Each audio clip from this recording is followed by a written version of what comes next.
Is everyone ready now? You all there? Okay. So I have no idea how this is going to work. And do you all hear me on the Zoom connection? Yes, we can hear you.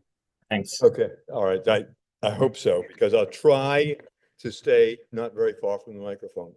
I hope everyone sees this. So I will try right now at this moment then to start where he left off. And I would say that the advantage of trying to use modern economic theory to explain the ancient world is related to the idea of using the ancient world to explain the way economics really are. And because we have 5,000 years of economics, and the macroeconomic system is basically a matter of 2 centuries. So in other words, there's an enormous difference between the amount of material we have from the past. So that is the first point. And the second point I would make is he spoke with some excellent British English, and he said things like scarcity and controversy, and I say scarcity and controversy. So in other words, you'll hear some of the same words being pronounced in a different fashion here. And I will now start, or try to start, with my presentation if I can.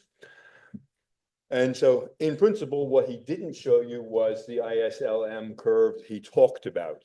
And in principle, this ISLM curve is what you have here with 2 crossing lines. And as he said, Blanchard now says there's just a straight line for the IS curve. And, or is it the LM curve that he says? Yeah, he says it's the LM curve that is flat. And so actually it started off as a system like this. So that's on the right-hand side is then macroeconomics, and the left-hand side is our world with Egypt, Mesopotamia, Anatolia, and ancient Greece.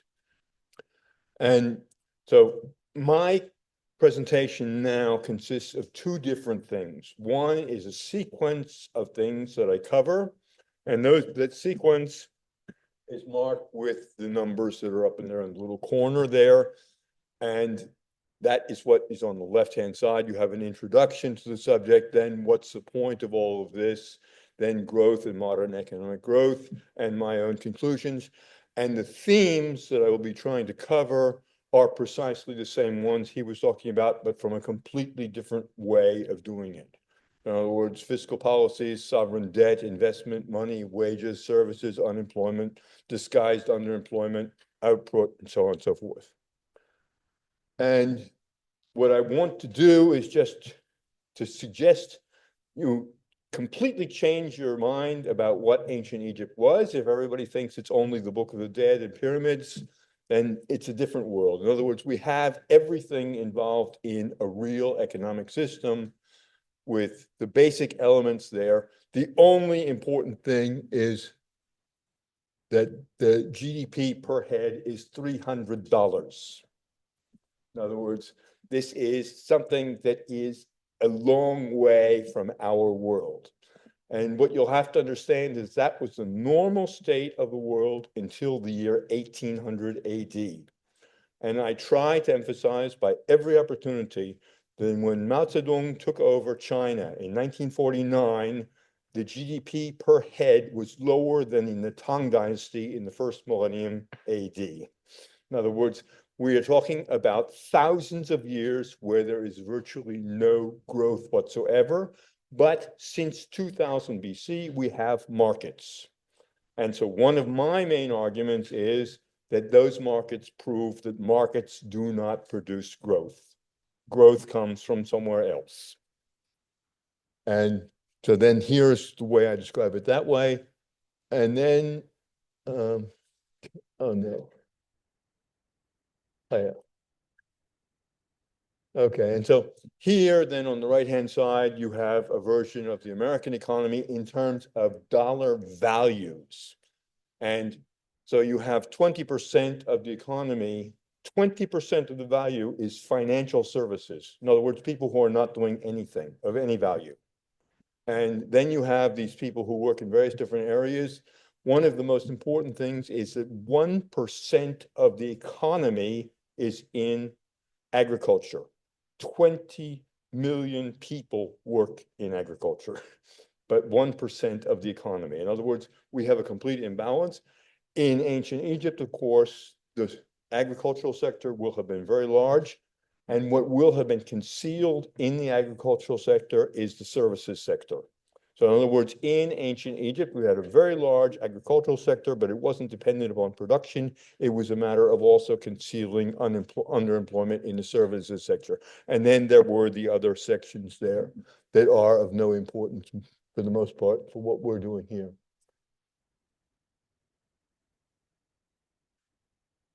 And the fundamental thing you have to understand that I always try and stress is that in ancient Egypt, the productivity of the agricultural fields was way beyond what was normal for medieval Europe. In other words, we're talking about something like 3,000 liters a hectare. And this is a level that was not reached really until the 19th century in Britain. And for Mesopotamia, I have figures without any doubt that it's at around 2,500 liters per hectare or up to 5,000 liters per hectare. So in other words, agricultural production was not limiting the growth of the economy by any means. There was a problem that there was a surplus, an overcapacity in agriculture. And something like 173,000 field workers could have produced enough for a population of 5 million people to live in ancient Egypt. So in other words, we're talking about an economy that is in a state of poverty, but has a vast overcapacity in the only part of the economy that's of any productive value. Then we go to the economic growth. And you'll remember that we just saw these pictures of economic growth. And this is then the typical line you see on a graph like this. But in reality, this section here from 1800 to 1850 in the US looked like that. In other words, it changed every year. And this section over here, 1950, 2024, it also changes every year.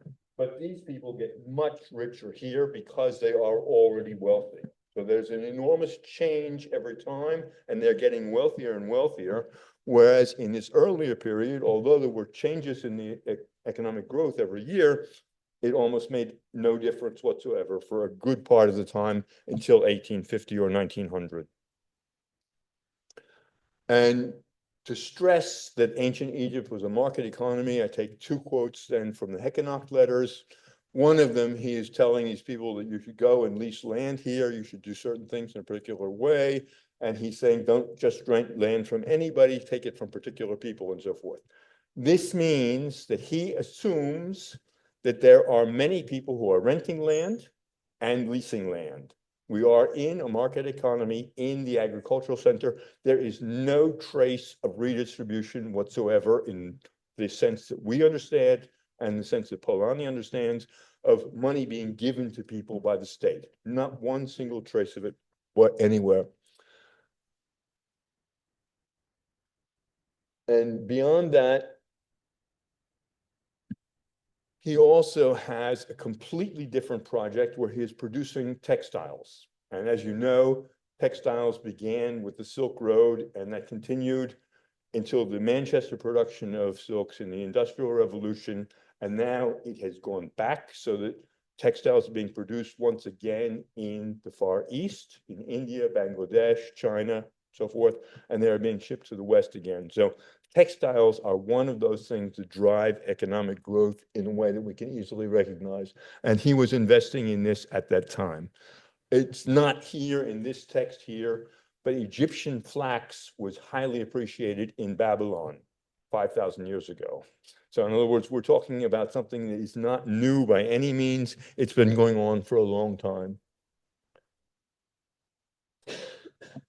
And so we have market economies with a large agricultural sector, and Heckenock is investing in grain and flax. There's no question about that.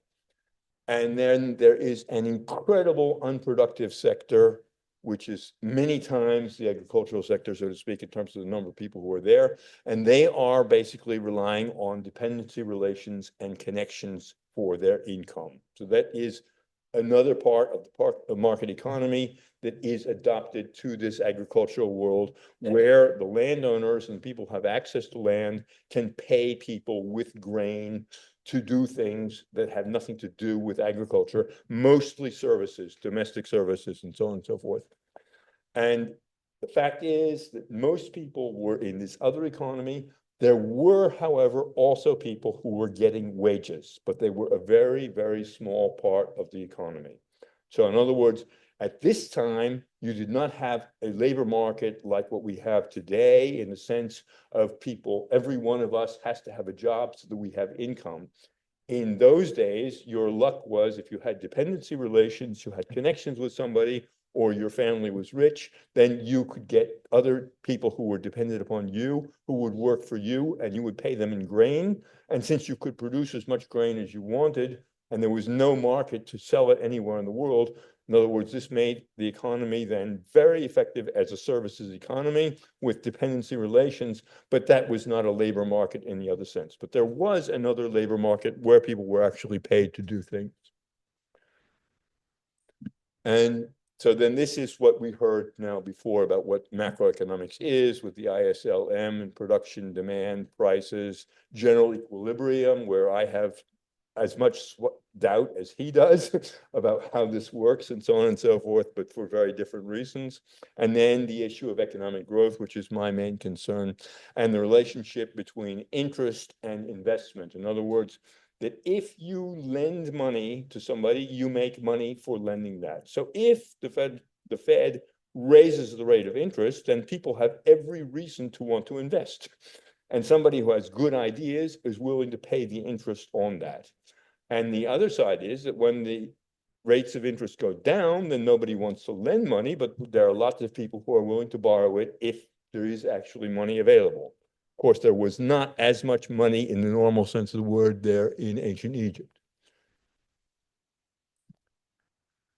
And so I think I tried to stress this in the papers that I sent and in the other ones, that these curves are actually related to each other.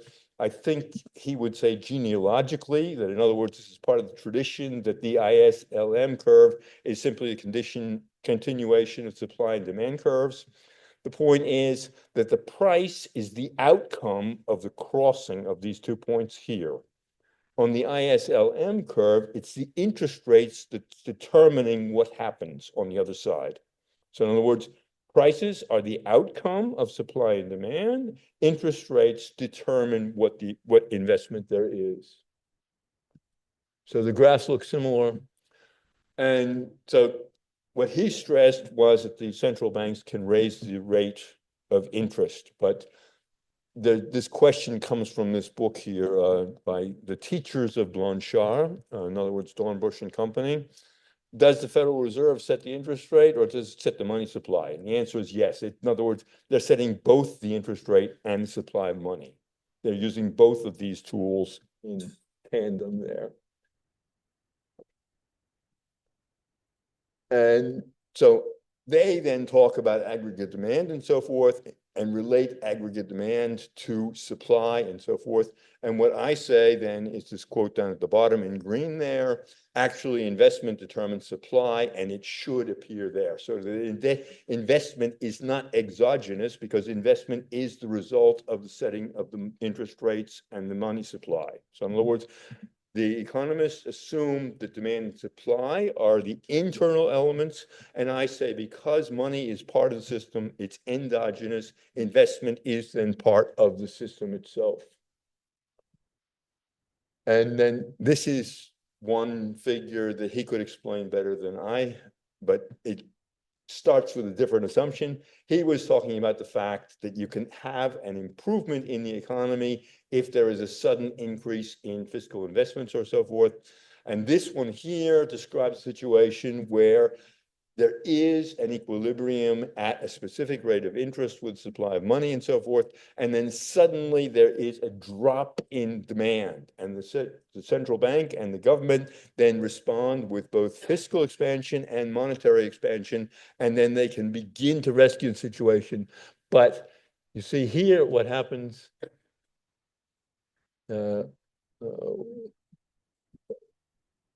this is where it was. With the drop in demand that you have here, falls down to here. So equilibrium is over here. With their fiscal expansion, the monetary expansion, they are able to bring it up to here. So they are not able to get it up to the same level. In theory, of course, what happens is they always try to spend enough money so that they can actually do what he said, that you have this new level there.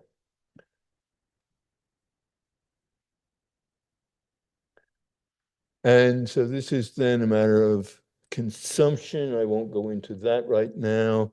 And then they have a whole series of things on consumption where they are stressing the market in general. And so then these are the questions that you might be asking yourselves. All right, interest rates, growth, we have no growth, we have no inflation, we have no monetary policy and so forth. So why am I here? And the answer to this is then that I think one can rescue something from this approach. And so I begin with this very simple example here. I think you probably know Bernanke, who was responsible for having increased the money supply in the United States enormously without any results. And he had all sorts of friends who were in high places. And he explains then that money is an asset that can be used in making purchases. So in other words, this is what you heard before, money is neutral. Money does not play any positive role in the economy. Money is supposed to simply aid in exchanges. That's the only purpose it has. And then Bernanke makes one step a little bit further than that. Then he goes on to say that nobody in human history understood prices until modern economists. And the modern economists have decided then that these issues here, cost of production and value to the user, are the things which do it. And as you know, what you usually get from the economists is not that. What you get from the economists of where the prices come from is supply and demand. So in other words, interestingly enough, here you have an economist saying he knows what money is and what money does and so forth. But then when it comes to a price, he doesn't really know. And then interestingly enough, he said Aristotle had no idea. And amazingly enough, Aristotle was one of the first people to have theories of price formation and so forth. And so my own remarks here are about this, that they don't really understand what they're doing. And I say, you will realize that American educated economists are neither educated nor very clever. Okay, and then he goes on here to talk about various types of money. And they love the example of cowrie shells. And cowrie shells were in fact used as a kind of money, but cowrie shells were never used anywhere in the world before the Sumerians started using silver as money. So in other words, the gold standard, silver standard, these types of money, they are the things that started the idea of how money worked. And afterwards, cowries were then used. And then he also gives this example here, saying that money is a medium of exchange, an asset to be used in purchasing goods. And says, in a world without money, she could eat only by finding someone willing to trade food for a musical performance. And of course, my reaction is it means either that food or music is money. In other words, these things actually work. And of course, we all know that there were very many musicians and so forth in ancient Egypt. These people were being paid for a living to do music.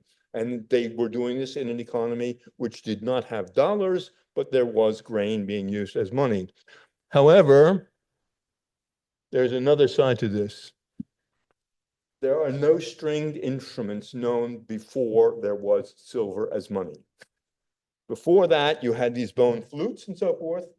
All of the musical instruments of this type have been created since money came into existence, so that money does much, much more than simply pay musicians. Money is something that causes change in particular ways. And there you see one of these ways that money can change things. And more quotes from these economics textbooks. We continually refer to real world events to elucidate meaning and relevance. And this is then a book that I edited a couple of years ago, The Earliest Economic Growth in World History, and have the question there, is this real? And they say the long-term behavior of the economy is the domain of growth theory, which focuses on the growth of productive capacity. And the fact of the matter is that we most assuredly, in the 3,000 years that we cover in our texts, we don't have problems with productive capacities. We have the use of money to improve trade relations and things like that, but we do not have changes in productivity because the agricultural productivity was what created the wealth, because they were able to transfer the grain into the hands of people who could make that into silver, and with the silver, then they could then make further purchases and so forth. And this is then a typical discussion of how an economy works. Economics is a study of how societies use scarce resources to produce valuable commodities and distribute them among different people. And of course, every geographer knows that America is basically rich today because it had the rivers, which made all the connections and so forth. And it also has the forests, the gold mines, all the natural resources that are there. And the colonists were able to do this. The American Indians never did anything remotely like that. So in other words, there were lots of resources, but they did nothing with these resources. The situation in Mesopotamia is completely different. They have no resources in Mesopotamia. There's nothing but mud. And they use mud to build houses. They use mud then, of course, to plant crops. They use mud then also to invent writing tablets and so forth. And with that, then they created an economy. So the issue is that if economics is about the use of scarce resources, then the Mesopotamians never had an economy. But strangely enough, they invented economics.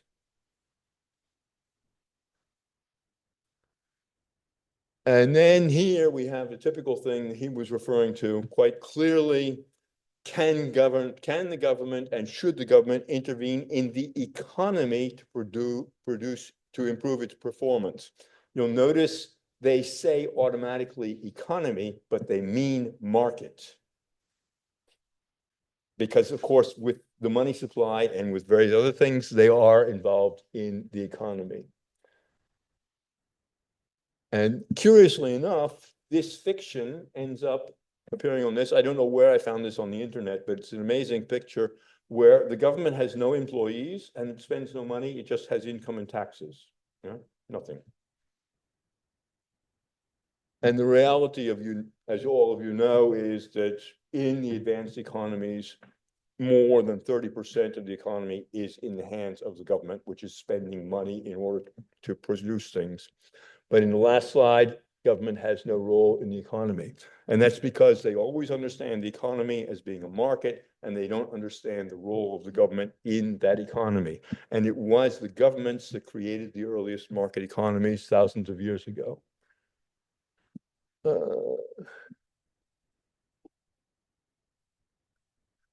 Yeah, and then this is one of my favorites, this idea of the neutrality of money. And my comment, I don't think any student believes that money is neutral.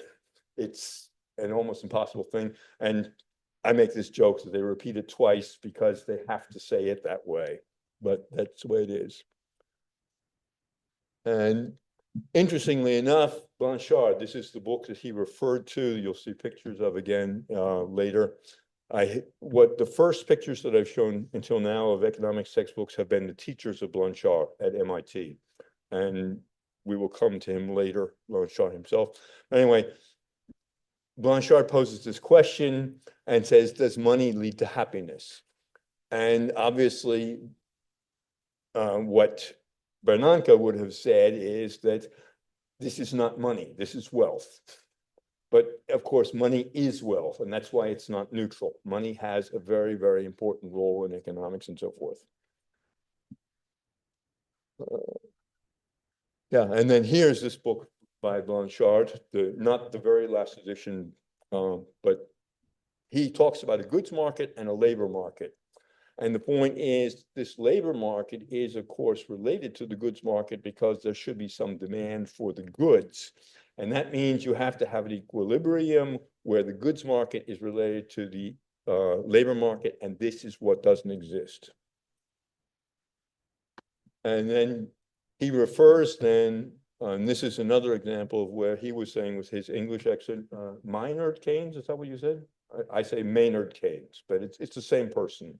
So, and he claims that Keynes is completely incomprehensible. My opinion is rather different, but it's a different matter. Okay, and then repeatedly this idea of productive academy, and this is marginalism, and I assign marginalism to Menger, who published one of the first theoretical treatises in 1870 on the subject there.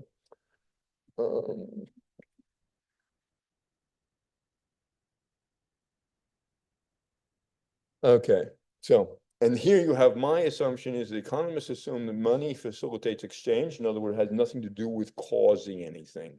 And that economics consists only of private market exchange. That's why the government is not clearly involved in these things, even though they know that the government is spending between 30 and 60% of the money that's going around.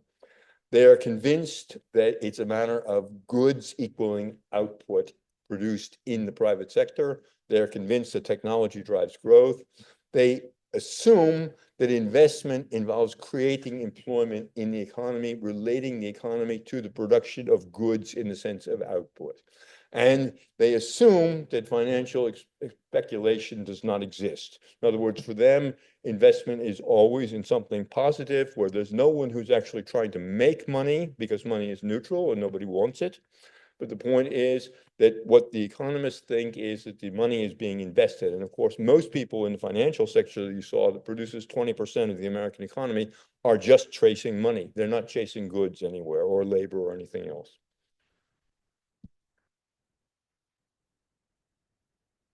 Okay, and so here we are. And this is the book by the person I call John Maynard Keynes, General Theory of Employment, Interest, and Money, 1936, which effectively then changed economics.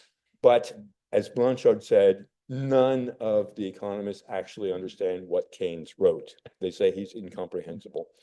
And my own contribution has been fighting a pointless battle for more than 25 years on trying to convince Egyptologists and ancient historians to understand the way the economies worked in antiquity, so that we can then throw some light on the way economies then effectively work. And partly that means using modern economic theory in order to see what's actually going on. Because if you don't have some kind of analytical tools, you can't do anything.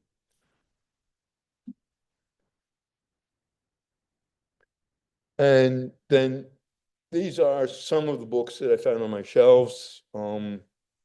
There you have, Mankiw was mentioned before. I don't think you mentioned Dornbush and Fisher very often, but the point is that these are the people who are then writing these books.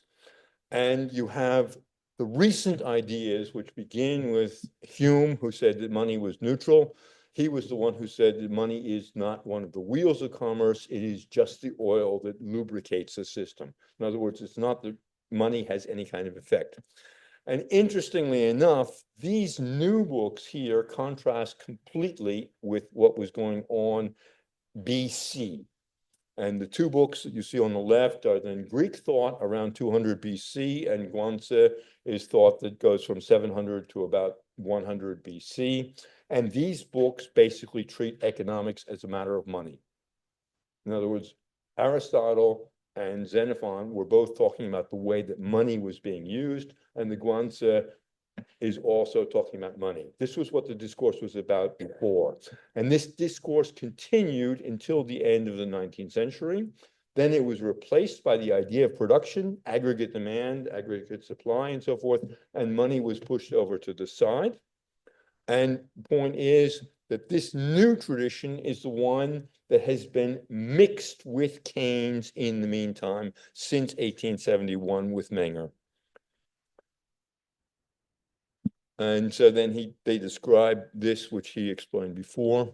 And then here you have this one here, and then a quote from Keynes that is not completely correct, as I in the paper that I sent out, I examined this, but what Keynes said was ancient Egypt was doubly fortunate and doubtless owed to its fabled wealth that it possessed two articles, pyramid building and the search for precious metals. And the point is that both of these things are completely useless. There's no production that comes out of this, but there is employment. And if people have money because they are employed, then that money can come into circulation and it can then flow through the economy.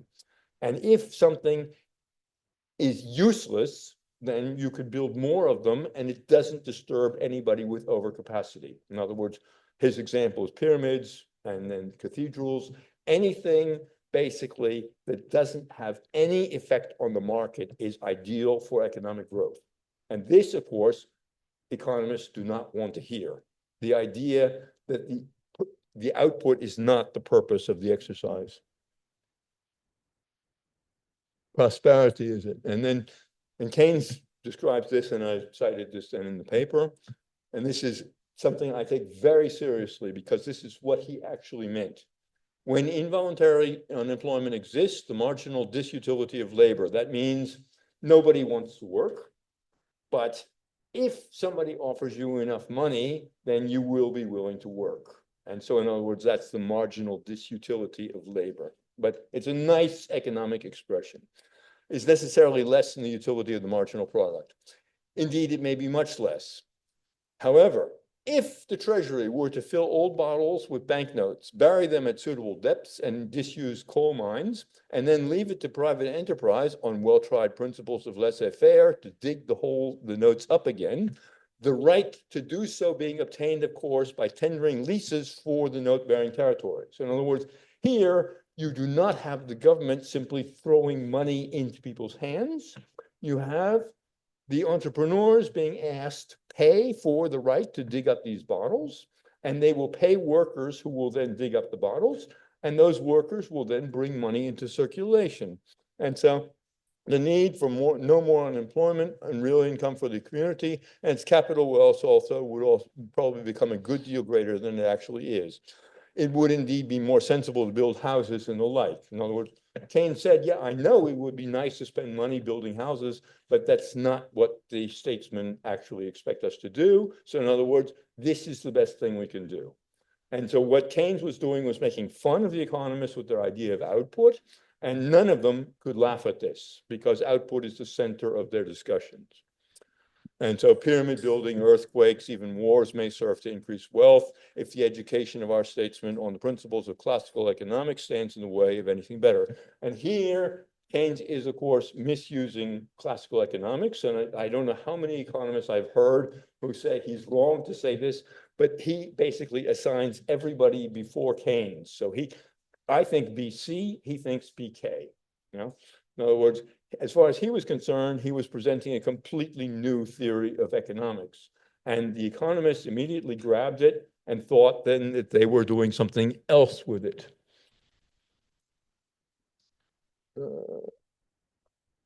And so what I want to stress now is something that I tried to mention many times.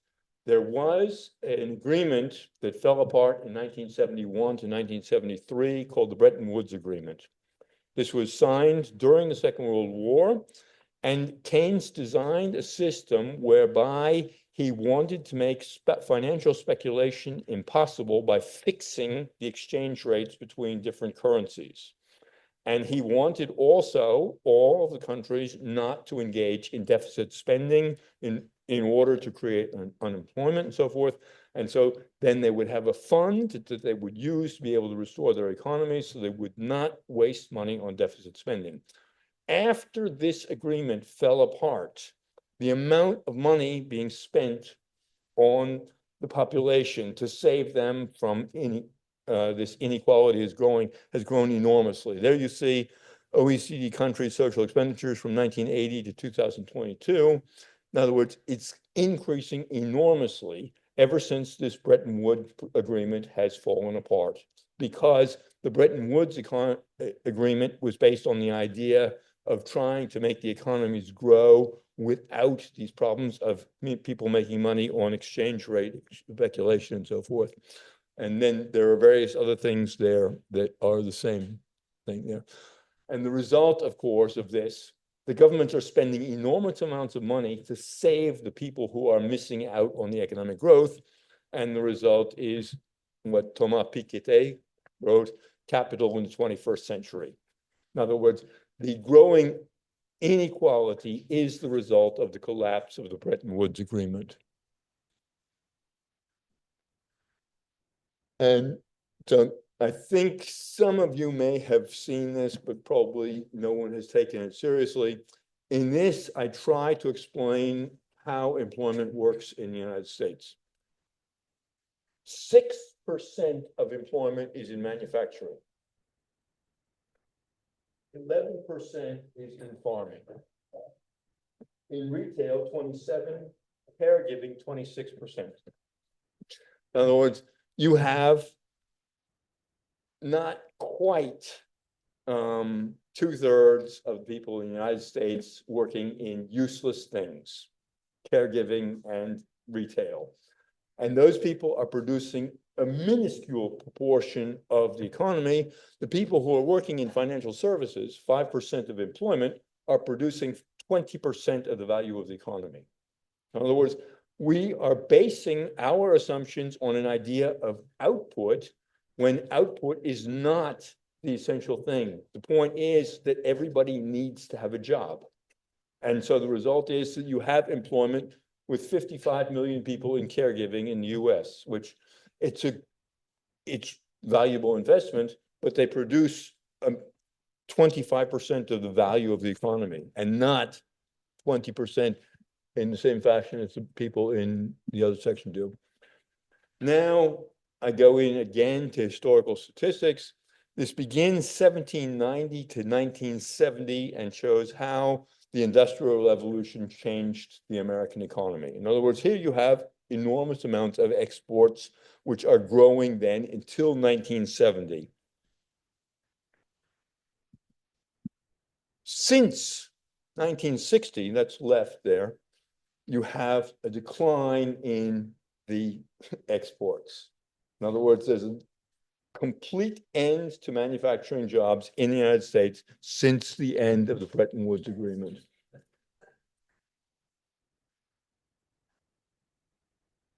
This is the balance here. Yeah, exactly. There's the balance. And here the balance is still above zero. Yeah. And here you see it's gone well below zero.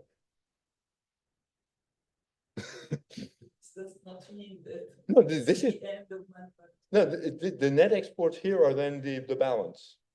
That's the continuation of this one here.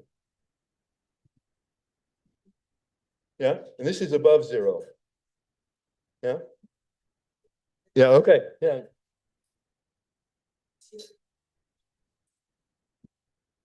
But the meaning of it is the same. And that can be related to a reality. Here you see then share of manufacturing in GDP. And at the beginning, let's say, has a lot of manufacturing. China is unknown, 1992. This is 2000, where China has overtaken the United States. And then 2022, where China has actually begun to have less manufacturing. They have more people working in services and so forth. So they are also making a progressive change to another kind of economy. As he pointed out, that the Chinese are doing things very differently to what we have done in the West. Yeah. Okay, and then here's another version of the values there that we don't need to go into that, but there's an enormous difference between the values and the employment. The proportions of employment have nothing to do with the values of production. And so they could actually employ a lot more people in productive things, but there's no use for them. And so then this is one thing where he also pointed out the fact that general equilibrium is not really very well understood. And in fact, this is something that is relatively well known among economists, that general equilibrium does not exist and has not been explained. And then I also make this point slightly differently to the way he does it.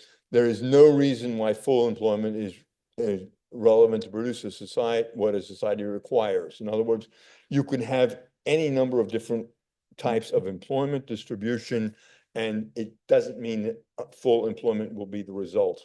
And until the 19th century, the idea of full employment basically didn't exist. Then when we switched to what we understood as a productive economy, we developed this idea of production leading to output and that being related to employment. And that is why you have these people who are now working as caregivers in America, is because everybody has to have a job because the assumption is full employment is normal, but most of these people who are employed are not really producing anything. And so then what I say is Keynes dismissed the idea of output and he stressed money. In other words, Keynes took us back to the discourse that existed in the first millennium BC. We really have treatises in Greece and in China on the economy, and they're always talking about money. They're not talking about production and so on and so forth. And then this is a key thing for the understanding of the idea of technological growth. Solow is the person who is responsible for having tried to explain how technological growth leads to things in production. And what this comment means here, to practical men of action, Mr. Solow's model was thus an impossible tease. What it illuminated did not ultimately matter, and what really mattered, it did little to illuminate. So in other words, he found that there was some evidence of technological change having an influence on growth, but there was no clarity about what it meant. And so my remark is, it doesn't make any difference because he got a Nobel Prize for it. And so the fact of the matter is that in economics, there are very intelligent people who get Nobel Prizes, but sometimes what they discover is not quite as important as one would wish. And so here we have the neutrality of money, then again, going back to Hume. And then my comments on how the system works, that what they have as a way of saving the markets are these monetary mechanisms because they are assuming that the money goes into investment that produces employment that results in increasing output. And that is not what is happening in our economies. Okay, and then I now go over then to what I have to say. And so one thing I'm talking about is that there is a historical sequence where you have a number of changes. The first thing was the invention of money in the third millennium BC. Oh, okay, so I still have time.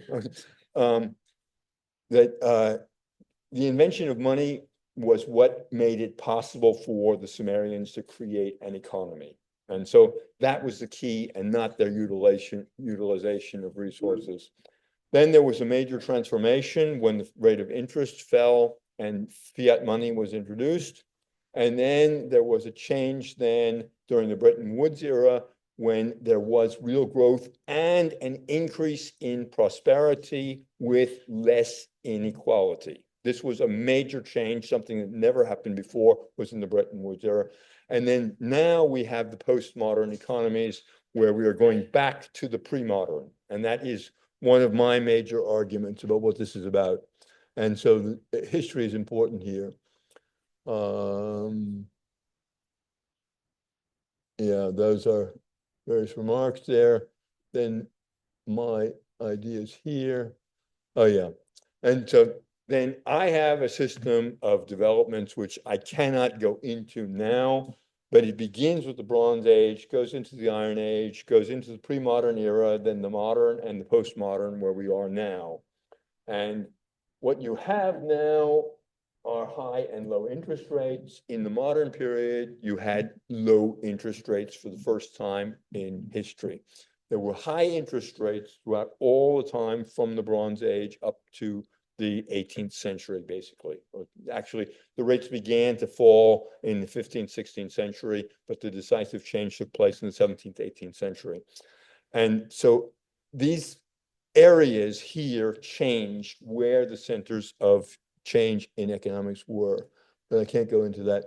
I just mentioned that there was industrial scale production in the Sumerian period. In 2000 BC, they were paying women to weave textiles. They would sell these textiles on the market at dumping prices. Then the textiles would be sold by other merchants then somewhere else in the world. And then they would come back with the silver that they made in Anatolia or someplace else, buy more textiles and invest that in a circular fashion there. And part of this involved paying 15,000 women to weave textiles at basically absolute minimum wages. These were set by the state at the lowest possible level. The prices they set for the textiles they produced were at the minimum possible level, but it was the beginning of the way market economies function. And here we have the situation of how the wages were distributed. And you end up with some of the people who are relatively well off getting a couple of kilos of wool, and the ones who have the girl who feeds the goats gets 1 kilo. And then the officials and so forth, they get then 2.5 kilos. So in other words, we have a different system here, but we can see a stratified system of payments exactly as we have it in our society today. And then the main point here of the text from Abu Sir is that we can see that in the Egyptian economy, there was no centralized system of redistribution. What we have is the state is making production in particular places, and then each article that is created is intended for some particular recipient somewhere. So in other words, these things are not being all collectively stored and then turned over to people. They are being funneled through particular chains in the economy. And there's an example of accounting there with these textiles. And one of the absolute best examples that we have for the way these economies function was that there was household production. And this is in the second millennium BC, AD in China, in a pre-modern economy, working on the same basis as the ancient economies, where the households were producing textiles, cotton textiles, that were then purchased by merchants, and then they took these merchants someplace else. They took the textiles someplace else and sold them at a profit. And they were inventing, 10,000 taels is, I think a tael is more than an ounce. So in other words, we're talking about 10,000 ounces of silver is an awful lot of silver. They are spending this on textiles, and then they will make profits by selling textiles somewhere else. This is exactly the same type of thing that started in Sumer around 2000 BC, is international trade in textiles. And this was all based on household production. In other words, the merchants did not employ people to produce that. It was the state who produced it, who had these things produced in Mesopotamia. In China, this was then privatized more or less, and you had then private production in the households of textiles, which ended up on the market without the government necessary intervention. One of the reasons this happened was because of mistakes in the fiscal policy of the Chinese government. Yeah, and then this is just a mention for students interested in this. There are all sorts of other sources that one can find for textiles in Egypt to see this. Then you have production figures that I gave before. And here then you have an example of the way that wages worked. That there were then differences in wages. And for those of you who know the workers in Deir Medina, who were excavating the tombs in the Valley of the Kings, they were not poor workers. As you see, these are closer to the ordinary payments you get for workers and so forth. You're 150 liters, and they are then getting 400 liters a month. So in other words, the guys in Deir Medina are not poor workers. They're relatively well off, and they were also making a lot of money on the side then, sometimes as much as they were earning. So in other words, this situation stayed more or less stable until the 17th century.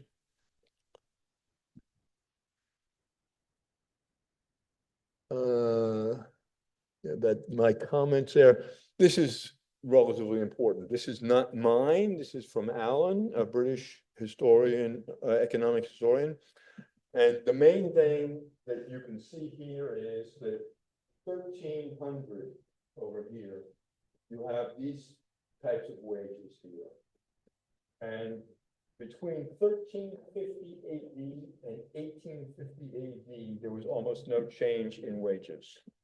And then the wages that I just showed you are even lower than these wages here. All of the recent growth, what economists talk about, is only in this period since 1850, 1870. In other words, this was not the normal situation in a market economy. In a market economy, wages will be kept at the minimum level and they will fluctuate in that band there that you see there.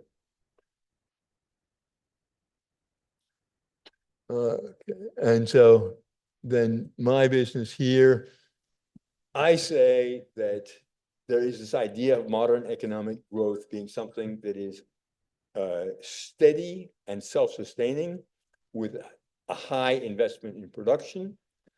And this was not what was going on before. In other words, you had these households that were producing things that they realized the merchants would buy, and the merchants would buy them and sell them someplace else, or the state would then employ people to produce things and sell them.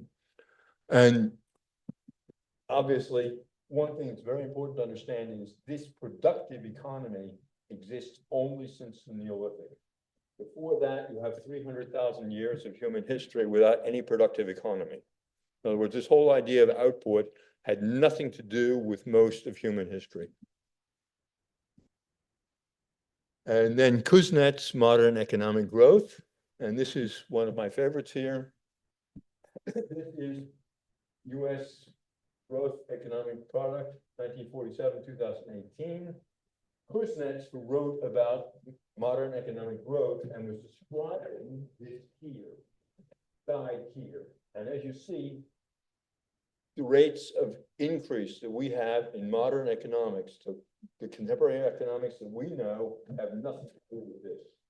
In other words, there was much higher growth a very short time ago during the Bretton Woods era. That era has now come to an end, but economists have not changed their models, and they don't realize that their models were actually built to deal with this economy here.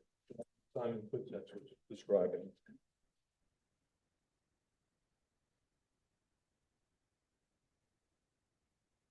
And what's important is that in recent years, then there have been new ideas. And so the first modern economy where there was a real transformation, where you had people borrowing money in order to invest money, that began in Holland, basically. The rate of interest fell gradually in Italy. And then the rate of interest at a very low rate arrived at the bankers in Holland as a result of various interaction and so forth. And they created the first modern economy. But we did not have modern economic growth as we know it. And so for Kuznets, then, modern economic growth only began in Holland by Kuznets' definition after 1800, and the VOC, the Dutch East India Company, went bankrupt in 1799. In other words, the VOC was partially a continuation of the traditional way of investing in textiles and other things to trade, and it was partially a matter of borrowing money to invest and to create some kind of wealth that way. So they were doing this before it began. And then you have the reality that the Industrial Revolution began in Holland, in England, the Industrial Revolution, as opposed to modern economic growth, which might have begun in Holland. The Industrial Revolution did definitely begin in Britain. It was a British Industrial Revolution. And this is crucial for my arguments, which are another matter. And then you have the debate about what's called the Great Divergence, which I don't think was a topic here before, that since 1800, you have this incredible change. And this change only took place in the West. It did not take place in China until very recently.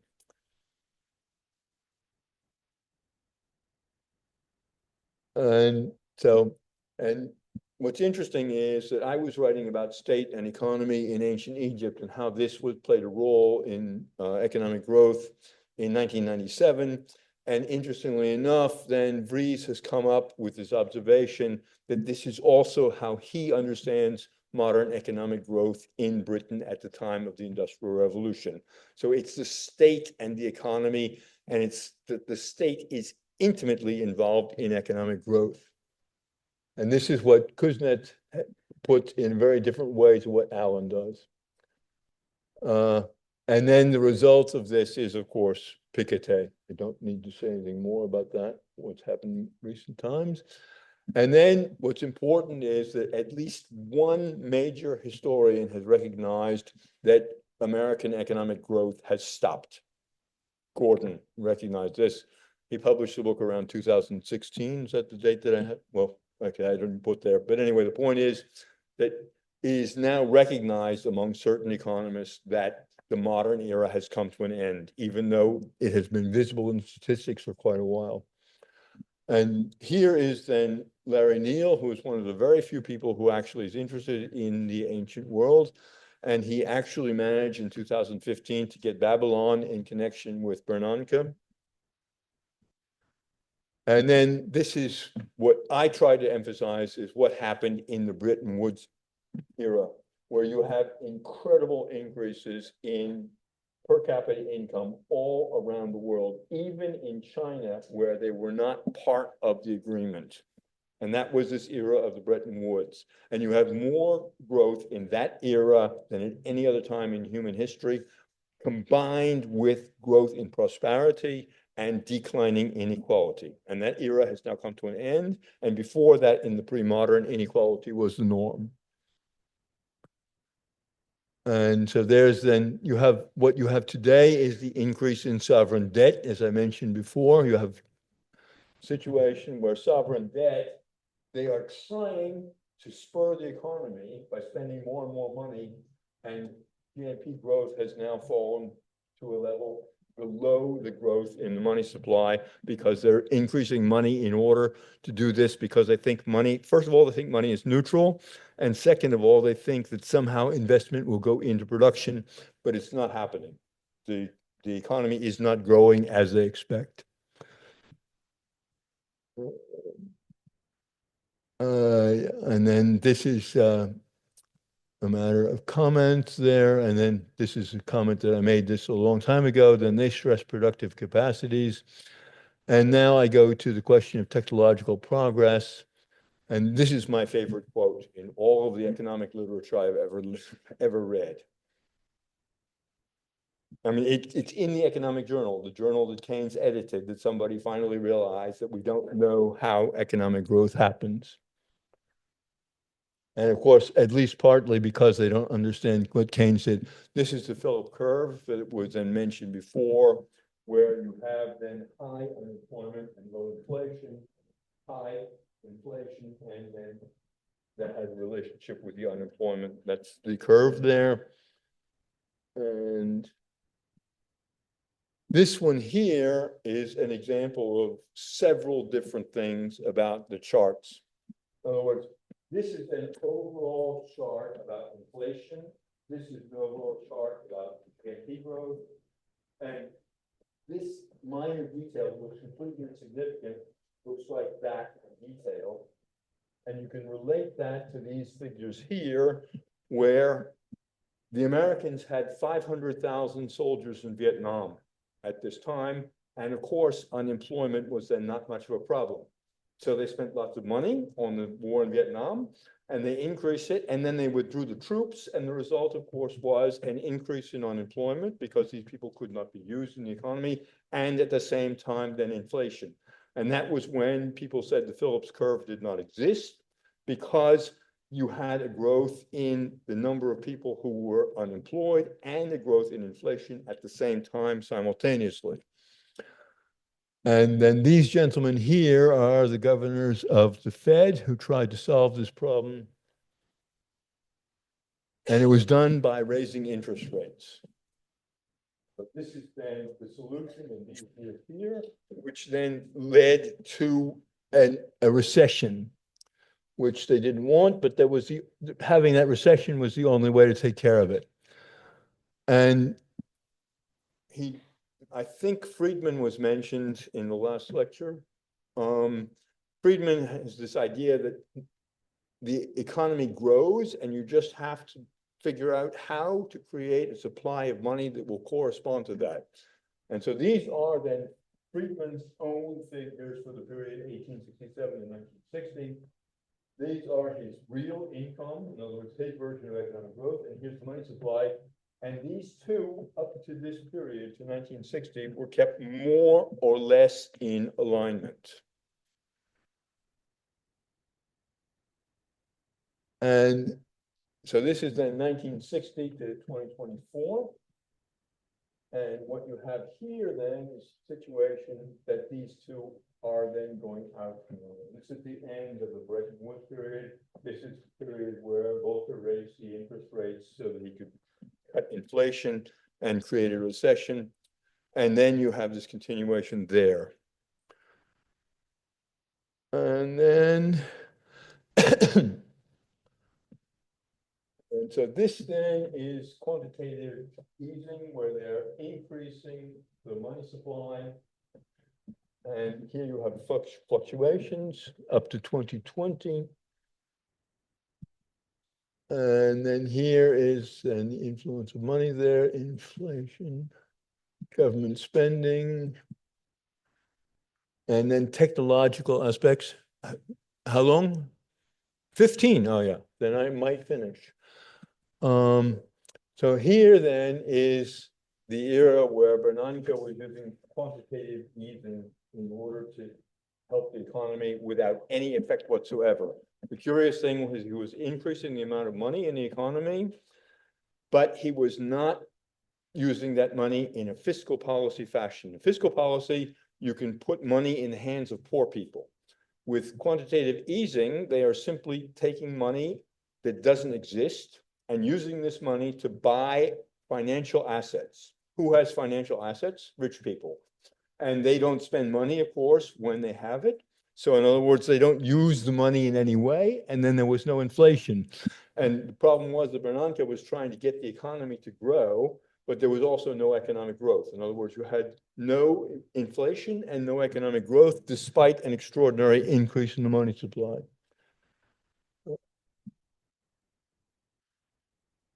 And then here you have the increase in the national debt in the United States.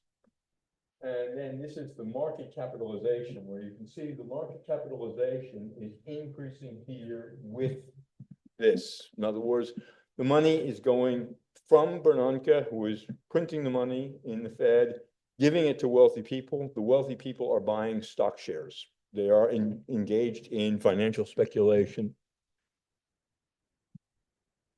And then they say high fun things there.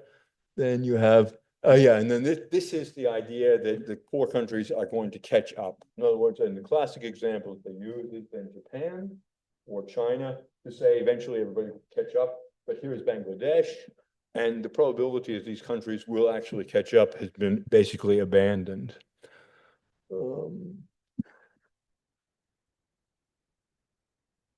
Yeah.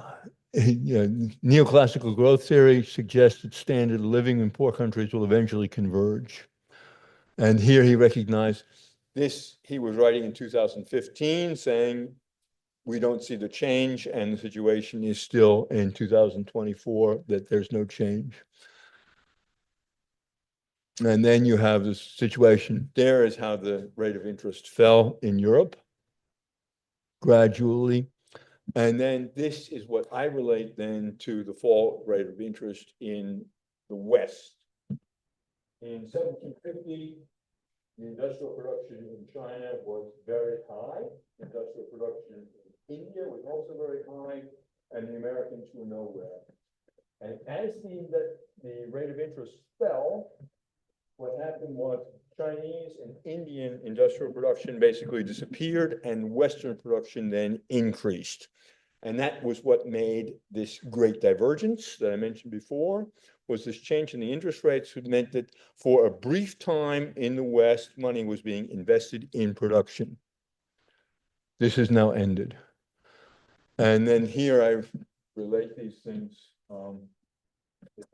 In the Asian Near East, you have these interest rates of 20%, 30%, and so on and so forth. They go up. The Chinese introduced paper money at a time when the interest rates were around 30% and higher. And it's only in recent decades that the rate of interest has fallen. In the West, like this. And here you see one of the first notes of the Bank of England.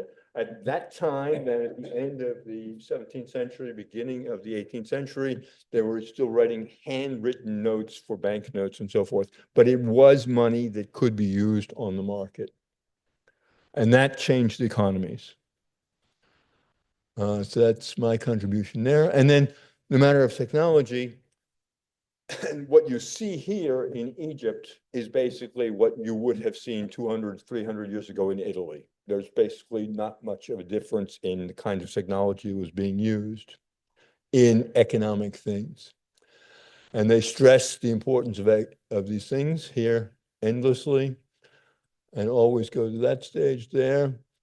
And one of the things that, how many people know of the Antikythera mechanism?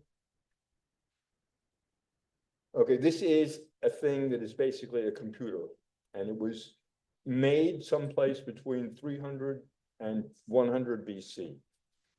And everybody who looks at it says this should not exist. Here we have a technological marvel, and this technological marvel should have led to economic change, but there was no economic change. Nothing changed in the West until the rate of interest fell. And you can see how complicated this is. And they're checking where the sun, Mercury, Mars, Venus, planets are. And it was using an unreliable Egyptian calendar, so it really wouldn't have worked. But if they had improved on it, it would have worked. And they didn't. At that time, apparently this was abandoned for some reason. And you will see that the main thing here is the system of gears that connect all of these different things here. And here you have a note by an expert on technology in the ancient world. And he says technological change in the ancient Mediterranean never changed production in agriculture. In other words, there was no influence that technological change had, but they had technology. This is the part that's very difficult for economists to understand.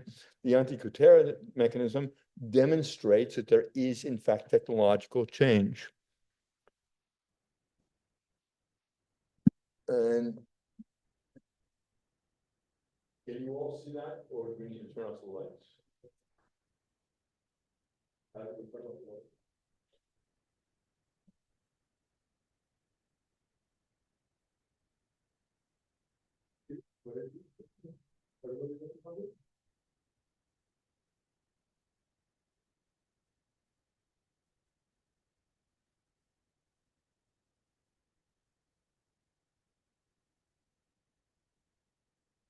This is from Taozi, site in China, 2000 BC, was found in a tomb.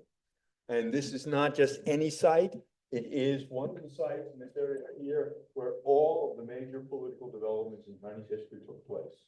In other words, Xi'an is down here, Beijing is up here. This is where everything has been changing in China, and there has been economic development constantly in this particular area since around 5000 BC on a regular basis until the present day.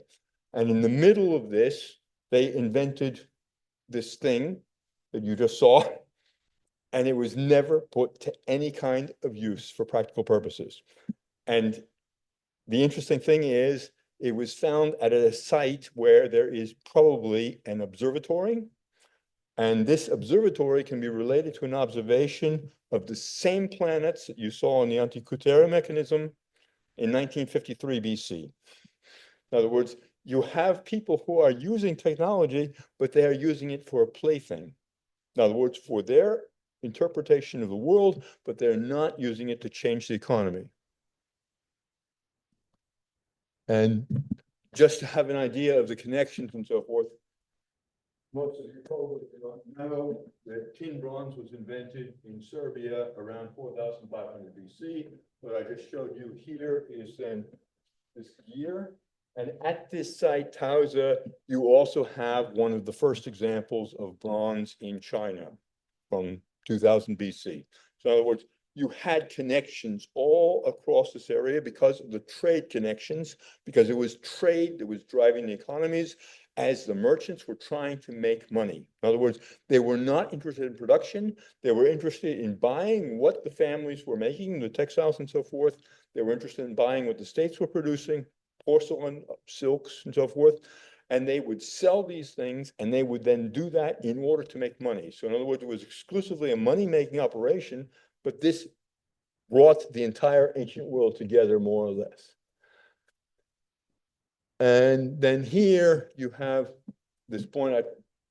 I should have put this a little bit earlier, but anyway, the point is, this DJ is the Dow Jones. Everybody knows the Dow Jones Stock Exchange measure in America. That is then this image here.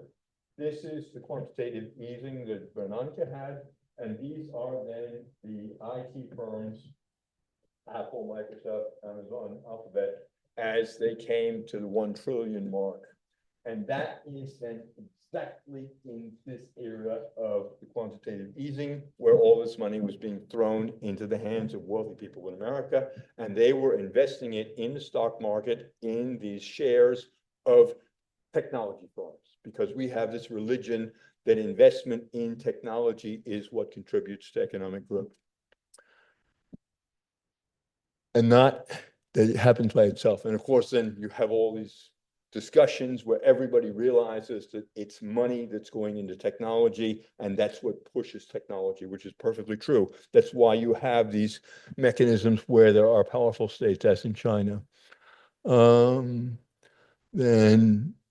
oh yeah, and then the only important thing is to understand, I don't think the name Hayek was mentioned before, but one of the great heroes who hated planning was Hayek.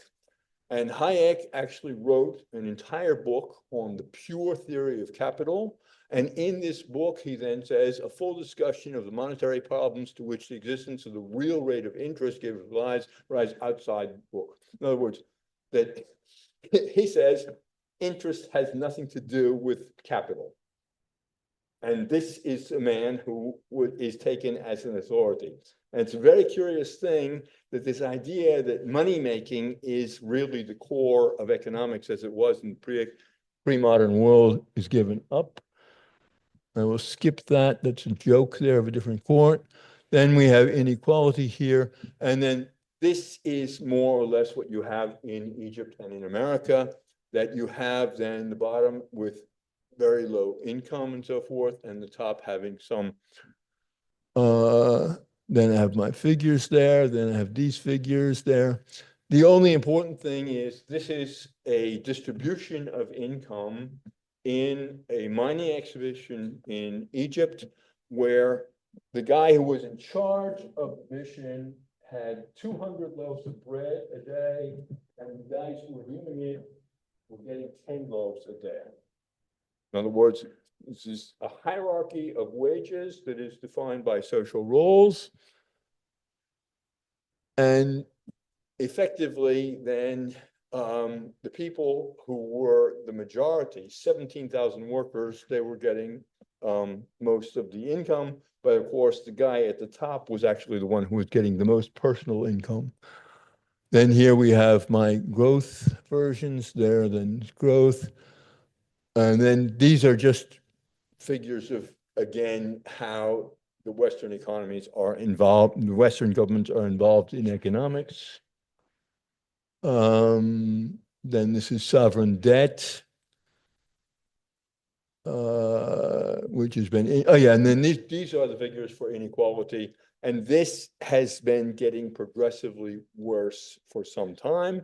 There was a period, this is the Bretton Woods era, when the situation was different. And as I say, the explanation of the Bretton Woods era is, in my opinion, because Keynes understood what money did. Since Bretton Woods has fallen apart, then you have a return to what we had before. Then silver, oh yeah, and then here in these last slides, I just have some commentaries on other people who have written about the economy. I think, should I briefly do that, or should I? Okay, so basically, can everybody see it? Commodity prices from the Ramesside period? Yeah. Now, this book, even though I disagree completely on the theoretical level with Janssen, I think it's very important to understand that he really did an extraordinary piece of work in documenting the way the Egyptian economy functioned. One of the most important things that he had, and this I try to repeat as often as possible, is that amazingly enough, most of the prices are in round numbers of copper deben. So 1, 2, 3, 5, 10, 15, 20, so on and so forth. So in other words, it was the metal value of the currency that determined the prices of ordinary things. There was no discussion about how many teeth does this donkey have or something like that. In other words, they were thinking simply in terms that there is a normal monetary price, and that is then defined in terms of money. And Janssen definitely showed that. Janssen, of course, would never admit that he showed that. And then, interestingly enough, this is something that in an unpublished paper, somebody wanted, I think the person thought they were agreeing with me. And we had this quote, Professor Warburton writes, altogether, my understanding of the origins of economics lies in fiscal and monetary policies of the early state, which created an economic basis for markets. And then he said, here, I suspect Professor Warburton would agree that the contribution of the early Mesopotamians went beyond fiscal and monetary policies and established markets. And the point is, this is what I'm saying here. It was those fiscal policies and those monetary policies that created the markets. The markets did not come spontaneously into existence. That was something that was a result of the state activity. So in other words, there is a misunderstanding of what I'm trying to say by assuming, as the economists do, that what the state does in the economy is not important. The market is the main thing. And then this is a quote from Römer, where he says that anybody who looks at the ancient economies will realize they are so different from modern economies that one cannot really compare them. And I disagree with this completely. What I say is simply that we can, in fact, learn something from studying both modern theoretical methods and the actual reality of the ancient economies. Then, yeah, that's pre-modern, money, post